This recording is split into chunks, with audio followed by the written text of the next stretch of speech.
Oke. Assalamualaikum warahmatullahi wabarakatuh. Waalaikumsalam warahmatullahi wabarakatuh. Sebelumnya saya ucapkan terima kasih kepada rekan-rekan semua karena sudah bersedia meluangkan waktunya untuk kelompok kami melakukan presentasi. Mungkin sebelumnya kami izin perkenalkan diri dulu ya. Kami ini dari kelompok 8, khususnya saat ini akan menjelaskan sosialisasi terkait mata kuliah keamanan cyber. Sebelumnya perkenalkan diri saya Kakak Kalam Jati Permana, kemudian ada rekan saya Muhammad Anwar. Saya Satria Kamal Fikriadi. Saya Muhammad Rayhan. Kenal. Oke. Jadi gini ya sebelumnya teman-teman, kami itu kan sebelumnya sudah melakukan penelitian. Jadi kami melakukan survei secara daring melalui Google Form. Jadi dari hasil survei tersebut ada total 120 responden. Jadi kami menyimpulkan dari hasil kuesioner tersebut itu sangat minim sekali gitu orang-orang yang aware atau sadar terkait bahaya dari keamanan cyber.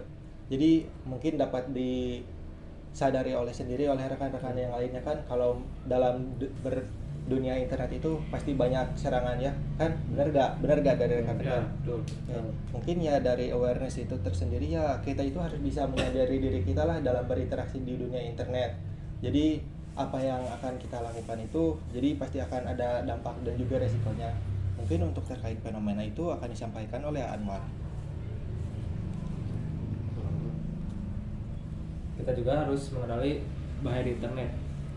Jadi selain kesadaran, kita juga harus mengetahui jenis-jenis bahaya di internet.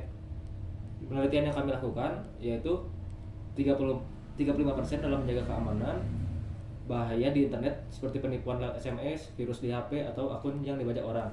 Kalau kita tahu bentuk-bentuk bahaya ini, kita bisa lebih mudah menghindarinya. Sama seperti kita tahu ciri-ciri penipu di jalan, kita juga harus tahu ciri-ciri penipu di internet.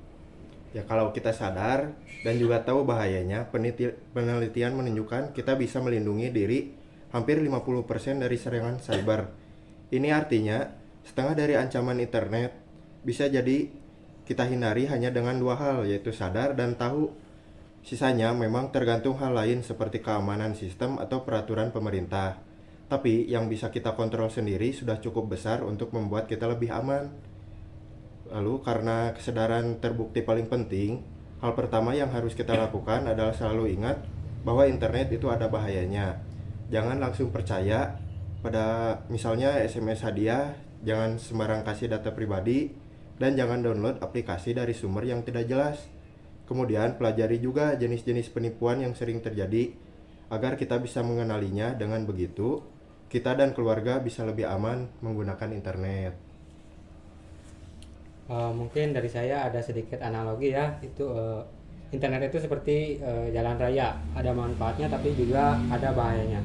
Nah, penelitian yang kami lakukan ini bertujuan untuk membuktikan bahwa orang yang sadar dan tahu bahayanya bisa melindungi diri hingga 50%. Jadi selalu waspada dan terus belajar tentang keamanan internet. Keamanan dimulai dari diri sendiri, bukan dari orang lain. Nah, oke teman-teman, jadi intinya gini ya, dari riset yang kita tadi bahas, itu ternyata keamanan internet itu sebenarnya gampang kok. Yang penting itu kita sadar aja bahwa internet itu ada bahayanya. Itu udah 40% melindungi kita dari bahaya yang ada di internet gitu. Terus kalau kita tahu jenis-jenis bahayanya, nambah lagi 35%. Jadi totalnya hampir 50% kita udah aman. Jadi intinya tuh lebih ke gini. Kalau ada SMS ini secara contoh ya, kalau ada SMS hadiah mendadak gitu, jangan langsung percaya. Terus kalau ada link aneh-aneh jangan diklik. Kalau minta password jangan dikasih. Simpel itu aja mungkin sih teman-teman. Apakah teman-teman ada yang mungkin ada kurang mengerti atau gimana tentang sosialisasi yang kami? Cara untuk meningkatkan kesadaran kita dari keamanan siber gimana? Itu untuk memperluas dari edukasi kita sih, lebih ke masyarakat untuk dari luar. Cara untuk meningkatkan kesadaran kita Itu ada apa ya, kayak materi tertentu tentang bagaimana cara menghindari link-link yang aneh. Terus apa sih bedanya SMS yang berbahaya dan enggak kayak gitu. Terus mungkin ada pola tertentu lah kalau misalkan ada phishing atau segala macam, itu tuh kita sosialisasikan tentang itu gitu. Mungkin itu saja sih. Mungkin ada lagi yang ingin bertanya teman? mungkin saya Boleh. gimana sih cara bedain link phishing yang berbahaya tuh biar kita nggak salah klik bahwa itu adalah link phishing gitu. Nah, itu tuh kalau di misalkan di WA ya, itu di WA tuh ada biasanya ekstensi filenya gitu.